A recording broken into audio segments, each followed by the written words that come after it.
Always or terminologies of real estate terminologies. Yeah. Okay. So we'll still go further. Even in telling a client that, okay, I need you to buy this land. Most of the time, let's not just rush into just saying, come and buy now, no, come and buy now. No. Always put the value first. That is what differentiates you from a regular house agent and a realtor. A realtor should be somebody who is more like, though there's a difference between a realtor and a real estate consultant though, but a realtor should be more of a real estate consultant. You should be somebody that one can actually meet and tell you, I want to consult you concerning land. Like, tell me what I want to know. I've not bought land before. Can you tell me, can you advise me in getting land? So you don't just be somebody that is just looking for somebody that will just come and buy, and you're not in any way trying to get knowledge of what you want to sell. The only thing you know is that we have land at the market. The thing is after the polytechnic, and you don't know any other thing that is going on around there.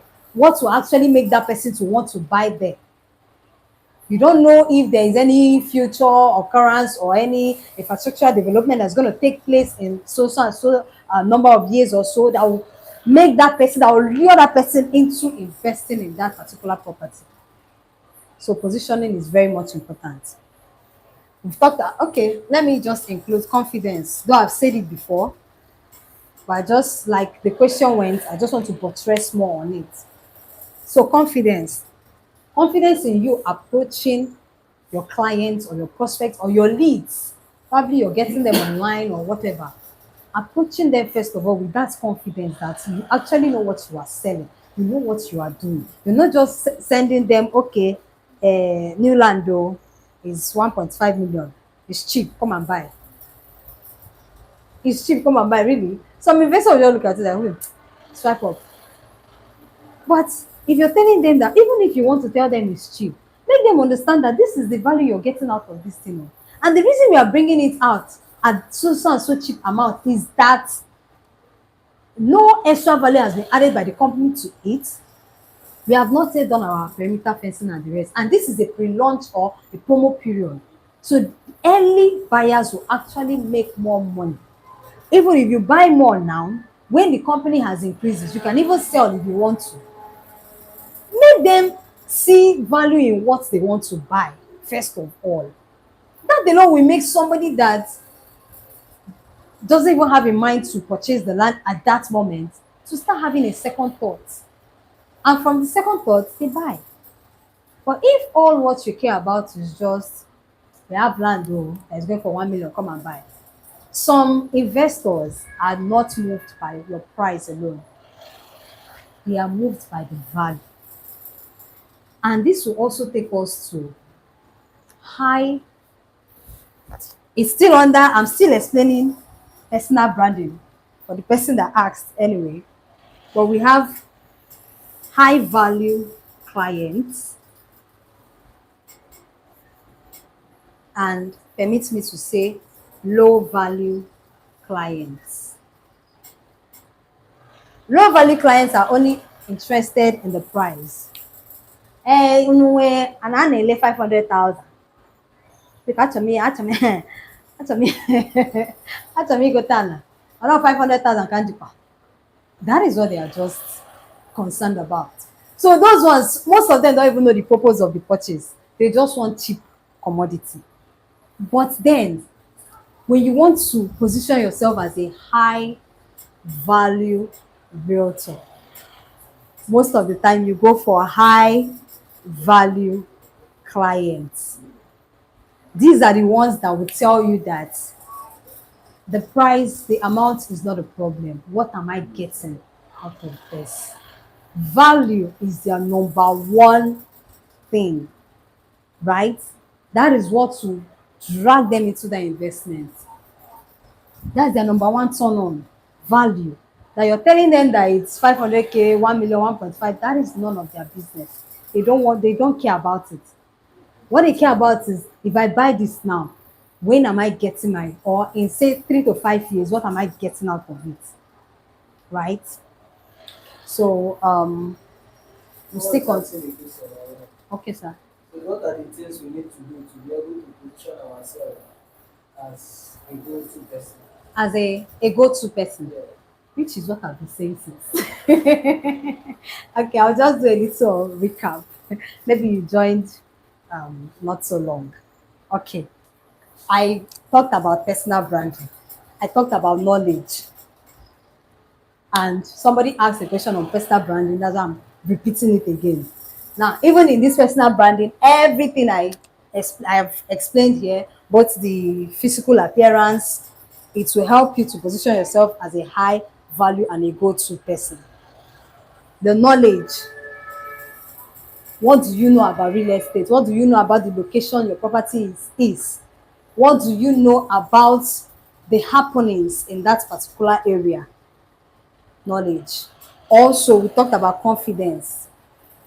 You cannot have low self-esteem and you want to sell to a high value client. It's not it's not amounting in any way. And then in that I explained being who a high value client is and who a low value client is. Of which I say low value clients are just interested in the price alone. High value clients, most of the time, they don't care about your price. What they care about is the value you are dispensing to them. So if you will put most of these factors I've listed out into work, that will make you to stand out. Okay, earlier I think I've cleaned that. I talked about how you respond to objections and rejections. Maybe somebody says, this land is actually very far and I don't want to, you know. Now I talked of how to go about it. To tell the person, okay, sir, when you say it's far, far as far relative to what? Then you give the person the reasons why, even if the land looks far now, like tell the person why it's even looking far. Maybe the road has not been tarred. That's a very, in fact, that's one of the reasons, even as a person, I have noticed firsthand that can also make, out of experiences and the rest, can make a property to look very far. If that land that you see that, let's say, the access road to the place is kind of crooked, it hasn't been graded, you might spend, say, 15 to 20 minutes from the third road to that place. But if that road is graded without even quota, it's just graded, a distance of say 20 minutes drive can now take you 8 to 10 minutes or even 7 minutes. Then imagine if it's tarred, it could be 5 minutes or so. So make that person understand that. And you can only do that if you have confidence. If you lack confidence, by the time the person tells you, oh, this place far, or hey, Chineke nna, ebe a tere aka," you will just lose confidence also. And you will tell the person, you will not even know when you tell the person, "Mano eziokwu, it's true. It's true." you know. And then I also talked about in knowledge, I explained a lot of things in this knowledge. In knowledge, I talked about purpose also. You knowing the purpose of why your client wants to buy what land he or she wants to buy.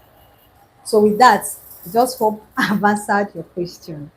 So if you have any other question, you can still, put it up there. Why I round off. Someone said, what are the things we need to do? She has answered that. Okay, to make you a go-to. Okay. Continue.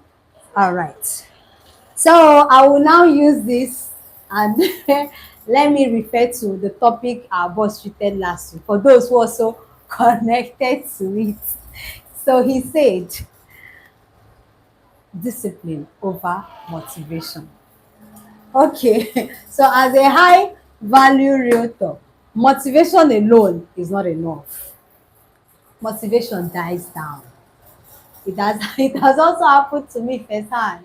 You might be so motivated, maybe you don't hear one or two. You not be so motivated at that time. Motivation, like he said last week, is a feeling. But what will now fuel that feeling is your discipline. So now in hearing all of these also, the discipline there now is the action, right?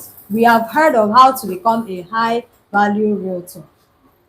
and a high value realtor make high value sales. A high value realtor will meet with high value clients, because when you see a low value client, you already know, right?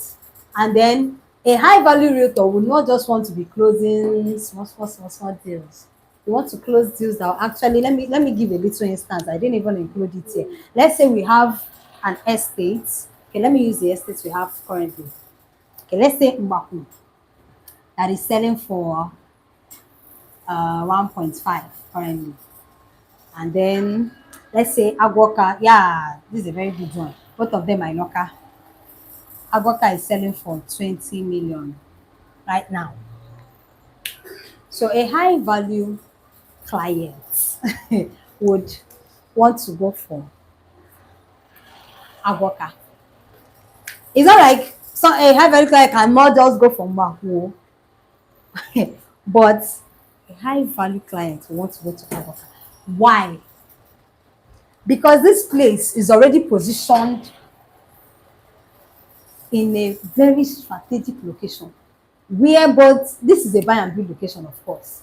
And you might say I'm already advertising our product, no problem. This is a buy and build location.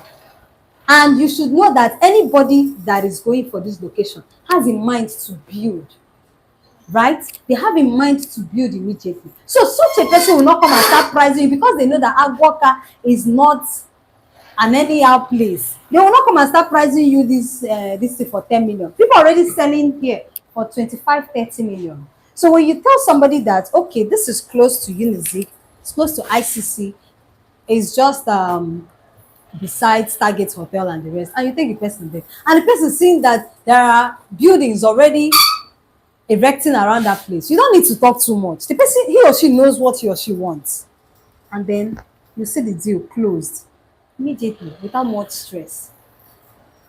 A high value client that will want to buy Mbaku, now I told you a high value client can still buy it. A high value client that will want to buy Mbaku will buy, let's say, nothing less than 10 plots. Why? Maybe that person, like I said also earlier, that there are people who just want land around Oka and its environs. So such a person will be like, okay, I don't want to go to Ukulu. I just want around Oka. And you're telling the person, look at Ukulu has more advantage than Umaku. The person say, maybe I already have land at Ukulu. I just want around Oka. And the person is buying it for the future, for the land banking, for the person that asked about land banking. The person is buying it for the purpose of land banking. Such a person, such a high value client can buy tobacco. If not, a normal high value client would rather go for Agwoka. Now, a low value client, who is that person? Because what is the cheapest land people have? And then you're telling the person that is 1.5 million. He or she doesn't care about the location or what is going on there. 1.5 million, all 1 million naira. The person has not asked you where the place, maybe of course, the person knows that it's in Anambra. The person has not asked you where the place is exactly. The person has not asked you what is going on there. It's the price alone. So such a person that is interested alone in the price is a low value client. So which realtor would you rather be? A high value realtor or a low value realtor? If there's any other question you want to, because I think it's already time. Yes. So if there's any other question you have, you can still put it up there, we'll answer, and then we'll call it. Okay. Does it mean that people that